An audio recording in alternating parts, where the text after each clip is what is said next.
What's up, friends and family? My name is Will and welcome to week number 9.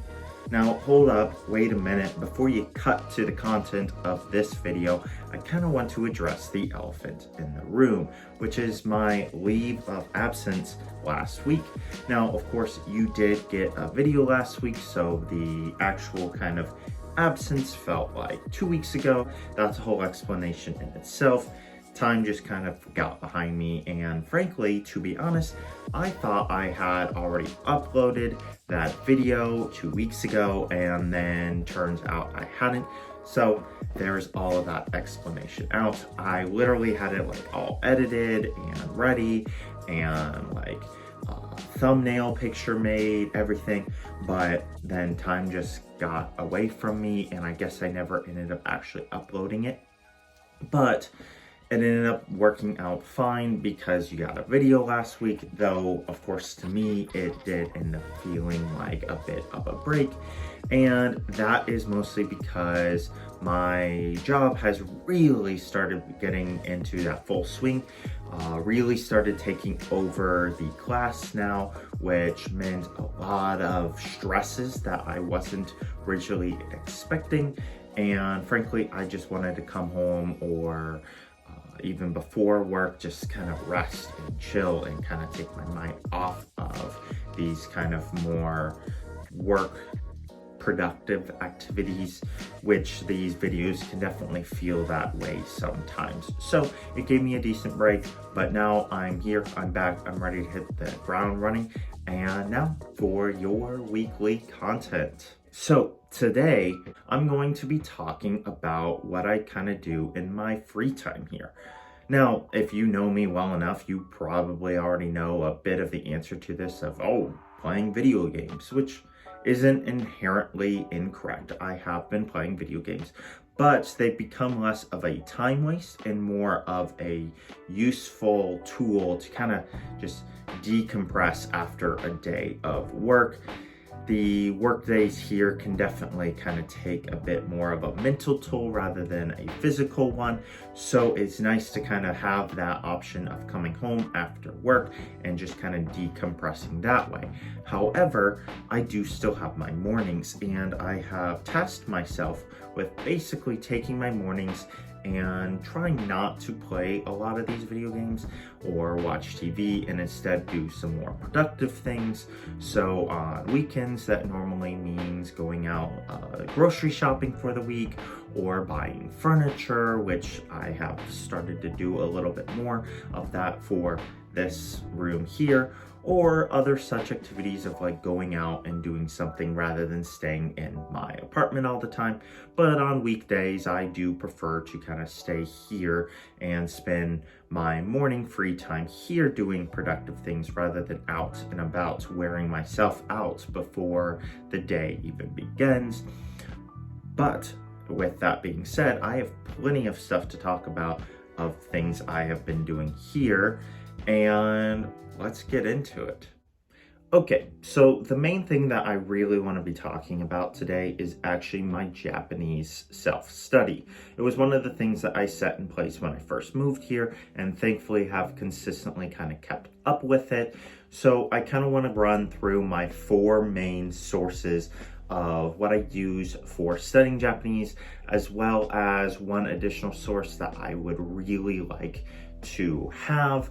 So starting off with the 4, I'm just going to kind of quickly run through them all and then kind of give a simple explanation of what they are and how I use them and what they really do for my self-study. So the first of the 4 is a website called WaniKani. It's a bit of like a flashcard, vocab, kind of study guide, almost kind of quiz that basically has a system in place where it basically knows from previous experiences how long it takes for people to start forgetting certain things, aka in this case vocab terms or words, assuming you don't know it already. So after it first teaches you the vocab, it will then after a couple hours reappear with that vocab and quiz you again on it. And then after that first time, it might take a couple more hours. And eventually it's getting up to a point where it might be a couple days in between. That is kind of my first main resource that I have been very consistently using. And it's getting to a point where I have so much vocabulary at my disposal in the app that my self-study with Wani Kani alone can take me up to an hour, maybe two, depending on how lazy I was with it the day before. So it can really kind of take up and eat a lot of that self-study time. I don't have any set amount of time, thankfully. If I said, oh, I'm going to only self-study for half an hour, I know me, I'm going to only self-study for half an hour and not any longer unless I feel extra productive that day. So that can really take up a lot of time. My second resource, and this is kind of the next thing that I go to if I get done with Wani Kani in a decent amount of time and still really feel like I need more or I want to study more for that day. And it's basically an app called Thai Kims. And basically, to put it simply, this app looks a little bit more like a textbook or kind of a study book that you'd see in college transferred into an app. And that's not necessarily the worst of things because it not only has its material, but it also has activities and other things that you can engage with. But this resource specifically isn't trying to teach you vocabulary, though you can get a very small amount out of it. Instead, its goal is to teach you grammar. Japanese grammar is very different from English grammar, but that doesn't mean it is as complex at times, but yet as with everything, there are always small exceptions to certain rules or just a slightly different way that you can do things. So there are some complexities in the language. It definitely takes steps to kind of introduce you to the material and then keep kind of testing you on it as the book kind of goes on. This book is a helpful resource that I turn to after my Wani Kani study. My third resource is another app called HammerCards, and this one once again is all about vocabulary. But while the first one, Wani Kani, I really use as a resource for learning how to read and write at the same time as learning vocabulary, it's a bit of a slower process. HammerCards is just throwing vocabulary at me constantly, and it uses a similar system of reappearing with the words when you are forgetting it the most recent. So it's going to throw these words back at you again when you start to forget them, but it's not so much worrying about do you know how to read these symbols, and more so, do you know what this word is? Do you know what this means? Do you know how to read this? Do you know what it means? And that's it. Not, do you know what this symbol means, etc., etc. It's just really trying to figure out, do you know these words? So it is a pure vocabulary test that really could be done for any language, and in this case, I'm using it for Japanese. I think Japanese is one of the few languages actually offered on their site, but I know that English and Spanish and maybe French or something else is offered on there as well. So it's a resource that can be used for a lot of different things, and you can tell because that's not really the purest way to learn Japanese. I think Wani Kani is a much better resource for that, but HammerCards offers an extra kind of layer on top of that vocab. Okay, fourth and final resource that I use is a book called A Guide to Reading and Writing Japanese. And the real goal of this book is really to just go through and teach you kanji, which kanji is the third and most intricate writing system in Japanese. I believe I mentioned it before. There are the three different writing systems: hiragana, katakana, and kanji. And while hiragana and katakana are fairly simple, and especially hiragana, you're going to see all the time. Katakana, you'll see enough that eventually you'll get it down. Kanji, there is so much kanji and so much intricacies to kanji that it definitely makes Japanese a hard language to learn.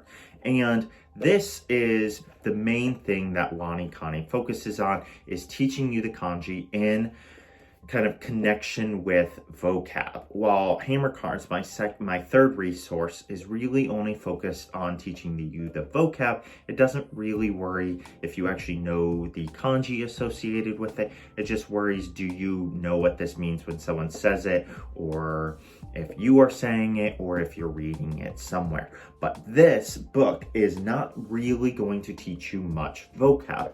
There are little resources in each section that show you vocab that the kanji is featured in, but for the most part, it's just trying to show you the kanji, show you kind of like the stroke or the writing order to it, because that is very, very important, and some of its main readings, which, yes, of course, or maybe not of course, but of course to me, kanji do often have at very least 2 different readings, but of course, sometimes those readings can have different twists or different turns. How does this kanji change based on its meaning? How does it change based on its reading?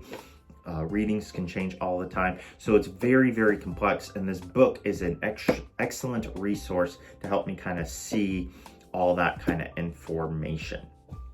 Okay, so with these 4 main resources, my normal study patterns end up becoming wani-kani every single day, maybe even 2 to 3 times a day based on my reviews that pop up, because they can sometimes pop up every single hour of the day. I'll normally do my original study like first thing in the morning when I wake up, and then an additional study later at night, maybe right before I go to bed. But if I'm doing it right before I go to bed, that's kind of the only thing I do. If I'm doing it in the morning and there are very, very few reviews, or I get done with my reviews in a decent amount of time, or even if I finished this whole slew of reviews and I still think I need to do more, then the next thing I turn to is Thai Kim's.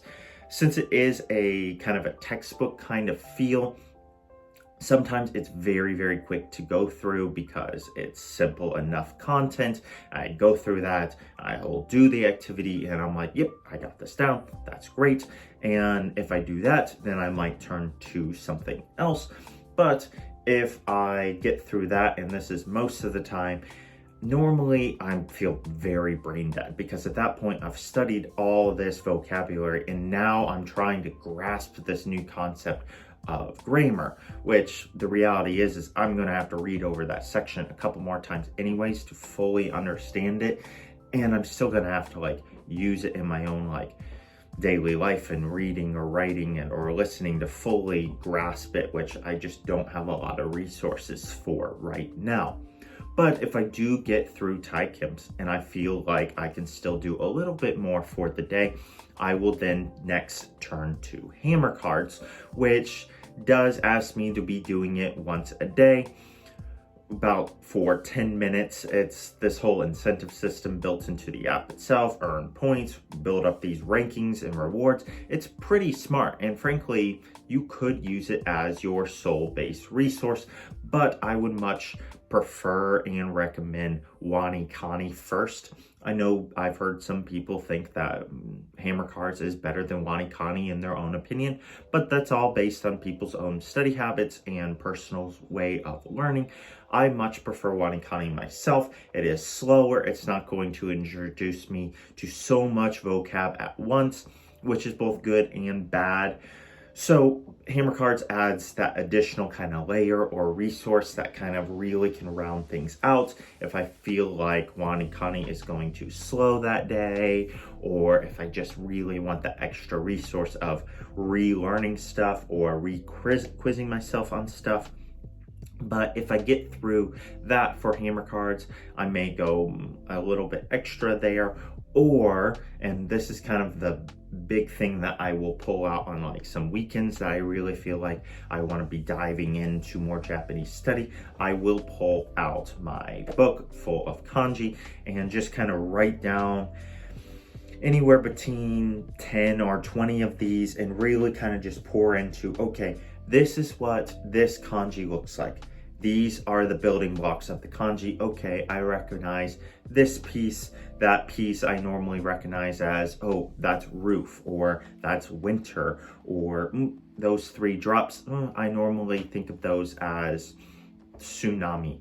And these are all pieces that I have learned kind of through my Wanikani study. It likes to name like the building blocks and pieces of the kanji. So then you kind of have a story associated with the kanji itself. So you don't just need to look at it and say, this symbol means yada, yada, yada. More so, oh, these building blocks mean this, this, and this. And then, oh, I have these three things, put them together and oh, okay, maybe they don't make sense and just together, but you can kind of create a story of how they make sense related to the actual meaning of the word.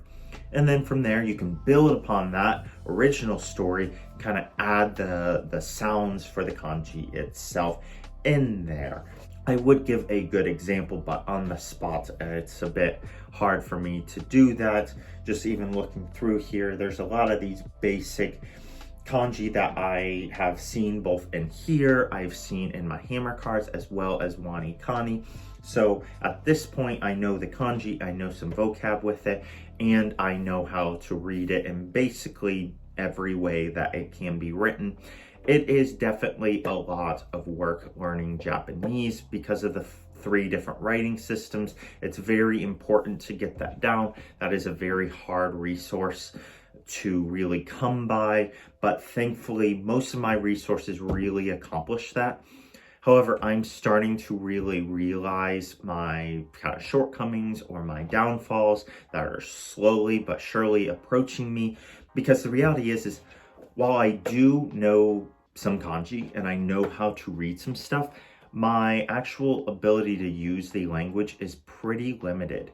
And it's odd to say when you're learning Japanese, but I think I could actually read or write more than I could understand or even be able to say, which the speaking part is normally one of the later parts to really accomplish, mostly because of a confidence level.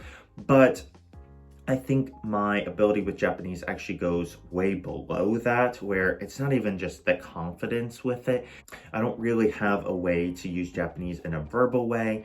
Yeah, of course, people say, oh, go out and make like Japanese friends. That's not as easy as it is said, because how do you make Japanese friends who only speak Japanese if you don't have the ability to speak Japanese? Everyone's just gonna feel awkward and uncomfortable and such. But I have heard of a resource at a local college where I can kind of get a personal tutor that will come out and help me with the areas that I need help with in Japanese, which in this case would be speaking. And that would be a perfect resource because it would be on my own time. I don't think it costs all that much, or might even be free. I can have them meet me where I want to meet, or we meet at a central location for us. And it would just be a very, very good extra or kind of final resource for that piece of the puzzle. So with all that being said, that kind of wraps up the explanation of my Japanese studies. There's a lot of pieces to it. That last piece that I was mentioning is the one thing I really kind of want to throw in and add to my studies. So Japanese study is not the only like productive thing that I do on my days or times off.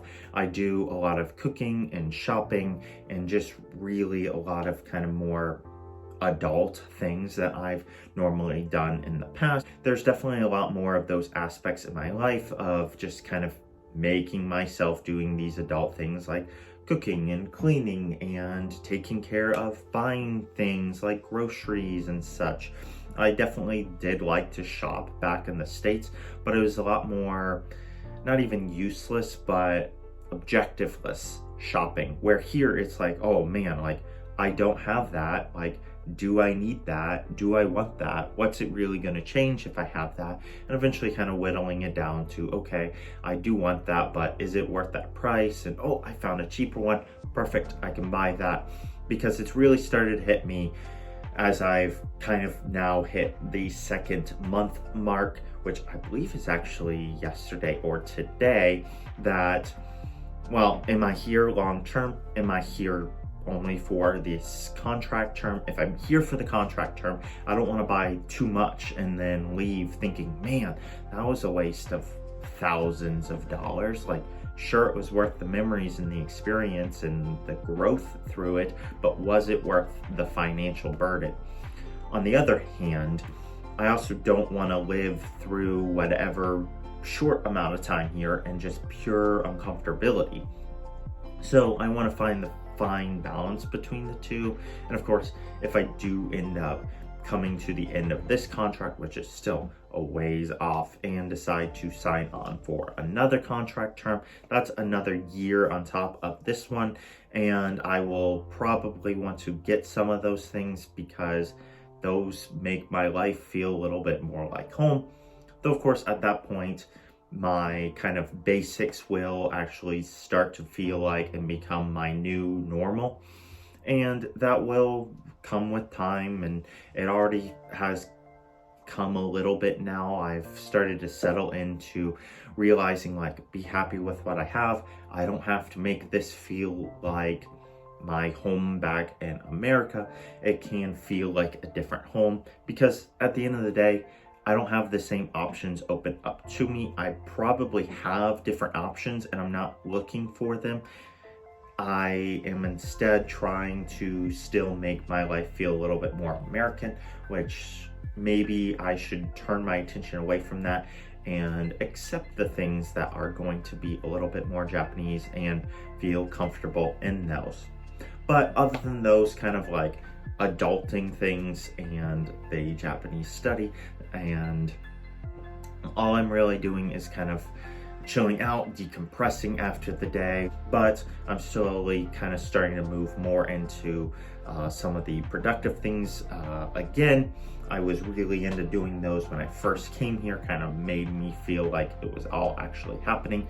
Moved away from that to decompress, and now as I'm starting to adjust and get used to things, kind of maybe once again moving back towards the productive, because otherwise my life kind of feels pointless and just it's work and chill, and that just doesn't make me feel very good or fulfilled. So definitely starting to pull those things back into my life, kind of starting to be more of an adult once again. So my last week has been very interesting. I guess it's actually been 2 weeks since I made a video, so I'll kind of comment on all of that a little more. As I said earlier in the video, it's been a little bit more stressful than I originally thought.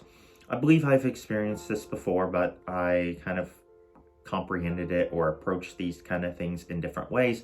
But of course, this is like a full-fledged, like official job. So the only thing comparable would have been my job back in the States, which I am certain that how I coped or decompressed was literally just 100% video games, and that wasn't healthy. Where here I'm throwing in, like I said earlier, a little bit of that kind of productive, almost adulting mix, and it's actually helping me a lot better than maybe any of the decompressing habits I had in the States did. I definitely felt in the States when I did that, like my life was a little meaningless, that it was just work and be at home chilling out. So when I was at work, all I wanted to do was chill out. And if I had a couple days where I was just chilling out, it's like, oh, I want to do something. And the only thing productive that I had in my life that I could do was work. So it was just this mean, never-ending cycle of working when I wanted to be at home and being at home kind of when I wanted to be at work. And it just, I was never in the right place at the right time. But here, I kind of have that healthy balance where I'm not always doing one thing or the other, and there's kind of other things mixed in there. So at this point, I'm feeling a lot better, but of course, I'm starting to kind of get back into making these videos. So that maybe speaks for itself. But work-wise has been good. I've started like officially taking over the class just yesterday. I think it was maybe the second or third day that I like officially like taught 100% of my class. And I don't know if it's going to officially kind of like stay that way. I'm sure there are some like teaching and training moments that still need to happen. So maybe like a couple pieces of each teaching will be done by my trainer, and he'll show me kind of how I'm supposed to be doing things. He's been giving me thoughts and notes and pointers as we've been going along kind of at the end of classes. So I've been really taking those in and really trying to use those, but it's still the early days. I got a lot of learning and growth and change to come. So that's really just kind of officially beginning, which is exciting. But otherwise, in kind of personal life, not a whole lot has really changed. I kind of moved my room around over the weekend. That might be kind of visible by the scenery behind me. I can start trying to like hang things up in my room. I have like a flag and a couple pictures kind of picked out or already bought that I'm ready and excited to hang up to finally add some like character to the walls. But I really want to make sure that the humidity is lower. I know from times in the past, if you're just kind of sticking things to the wall instead of screwing stuff in, which I can't do that here, then you really want the humidity index, or however you say that, humidity to be lower, or else things just won't stick all that well. So that's kind of the thoughts and the feelings I'm going through. Probably still very, very similar to the same stuff I've been thinking of since week 1. But, you know, things have changed. Those are kind of the thoughts and the feelings and the stuff going on in my life. Not a whole lot necessarily new or exciting other than like fully starting to take over the job. So I'll kind of just finish it all there. Thank y'all for watching. I hope y'all enjoyed this video. I know my content is still kind of base level. I've kind of started to throw a little bit more in there a couple weeks ago. I've had some thoughts and some feelings of how to move on, kind of be on this stage and into the next, and what that may look like. But otherwise, if you are watching this video in its current state and you watched all the way to this point, I want to give a wholehearted thanks. It doesn't matter if you're friends or family, like my intro says, or if you're a complete stranger. Like, any sort of support or attention that these videos get is a great help to me.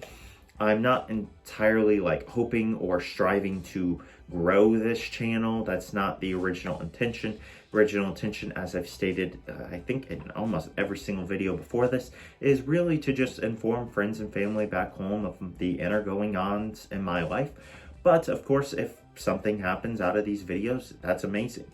Because at the end of the day, in addition to informing friends and family, I'd love if these videos could help someone decide if they're going to move to Japan, or if this is something they want. If these videos help save someone from a year or a life of misery over here, amazing. Or if they help someone decide that they're going to have an amazing trip to Japan, or their job is just going to be fantastic because they know what to expect now, that's amazing. That's great. If these help anyone in any such way, that would be amazing. But if that never happens, that's fine too.